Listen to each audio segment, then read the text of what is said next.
మహాభారతంలో కథ ఉంది. హుహు. ధర్మరాజు రాజసూయ యాగం చేసిన తర్వాత ధర్మరాజుకి కొంచెం అహంకారం పెరిగింది. నేను చాలా దాన ధర్మాలు చేశానని చెప్పేసి. కృష్ణుడిగా చూసి వీడికి చూపించాలని చెప్పేసేసి పాతాళంలో ఉన్న బలి చక్రవర్తిని దగ్గర తీసుకెళ్దామని బలి సామ్రాజ్యానికి ధర్మరాజుని తీసుకొని వెళ్తాడు. కృష్ణుడు వస్తున్నాడని చెప్పేసేసి బలి చక్రవర్తి ఎదురొస్తాడు. ఆయన అట్టహాసంతో ఎదురొస్తాడు. హుహు. బలి వచ్చేటువంటి వైభవాన్ని చూసి ధర్మరాజు భయం వేస్తుంది. వీడు యుద్ధానికి వస్తున్నాడా, స్వాగతం చెప్పడానికి వస్తున్నాడా అని చెప్పేసి. ఓకే. దగ్గరికి వచ్చిన తర్వాత బలి కట్టుకున్న బట్టలని, బలి బంగారాన్ని, బలి వైభవాన్ని చూసిన తర్వాత ధర్మరాజు సిగ్గుపడతాడు. హుహు.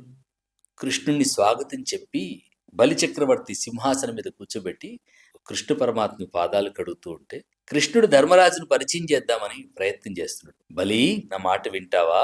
ఇతను హస్తినాపురపు సామ్రాట్ అంటే దేనికి అంటాడు. అదేదో తెలియనట్టుగా హస్తినాపురానికి సామ్రాట్ అయ్యా అంటే అవునా, ఏంటి ఆయన పేరు అంటాడు. యుధిష్ఠిరుడు ఈ మధ్యలో రాజసూయ యాగం చేశాడు. ఏం చేశాడు రాజసూయ యాగంలో అంటే అప్పుడు యుధిష్ఠిరుడి వైపు కృష్ణుడు చూపించి ఏం చేసావా చెప్పు అంటాడు. హుహు. ఇంకా మన లీడర్లు చెప్పినట్టుగా యుధిష్ఠిరుడు ధర్మరాజు తన చిట్టా స్టార్ట్ చేశాడు. ఓకే. ఇన్ని లక్షల ఎకరాల భూమి ఇచ్చాను, ఇన్ని లక్షల మందికి ఈ బంధువు ఇచ్చాను, ఈ పథకాలు ఇచ్చాను, ఆ పథకాలు ఇచ్చానని చెప్పేసి యుధిష్ఠిరుడు తను చేసినటువంటి దాన ధర్మాల గురించి చెబుతూ ఉంటే బలి, అయ్యా నీకు సిగ్గు లేదా?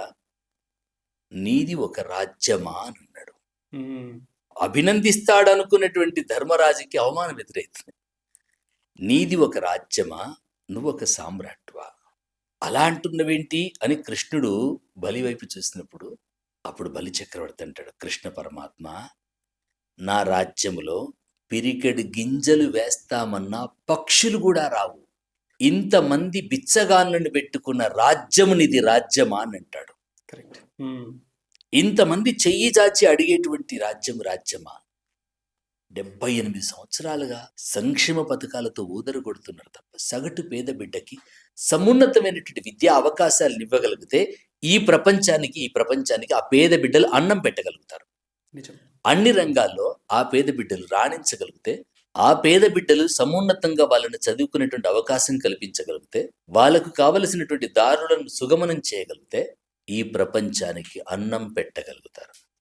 కరెక్ట్.